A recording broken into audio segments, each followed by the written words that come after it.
আমি এখন আপনাদের মাঝে কথা বলতেছি, উপরে আমার পাংখা চলতেছে এবং বর্তমানে ফুল নয়েজ আছে। এই ফুল নয়েজের ভয়েসটাকে জাস্ট আমি এই পর্যায়ে নিয়ে আসবো। এই সম্পূর্ণ প্রসেসটা আপনাদের মাঝে আমি শেয়ার করবো। আমি ভয়েস এডিটিং করি, এটু যে বিষয়টা আপনাদেরকে দেখাবো। তাহলে চলুন শুরু করা যাক আজকের ভিডিওটি। আমি সরাসরি মোবাইল স্ক্রিনে চলে আসছি।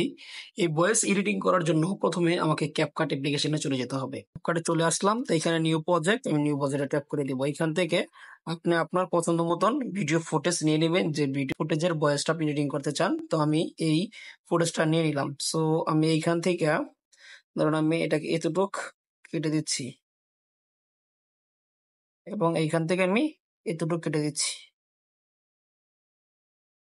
ওকে, এখন আমি আপনাদের মাঝে প্লে করে দেখাই জিনিসটা কিরকম হচ্ছে।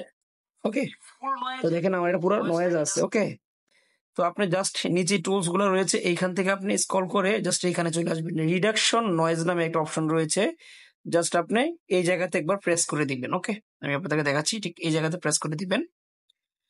তারপর এখান থেকে আপনি রিডাকশন নয়েজ এটাকে আপনি অ্যালাউ করে দিবেন। তারপর এখানে আপনি টিক মার্ক করে দিবেন। তো আমাদের একটা সেটিংস কমপ্লিট হয়েছে। এখন আমরা জাস্ট আবার টুল বক্সে চলে আসবো। এইখানে আসলে দেখবেন যে ইনহান্স ভয়েস নামে একটা অপশন রয়েছে, এখানে ট্যাপ করে দিবেন। তারপর এখান থেকে ইনহান্স ভয়েস নামে যে অপশনটা রয়েছে এটাকে আপনি অন করে দিবেন।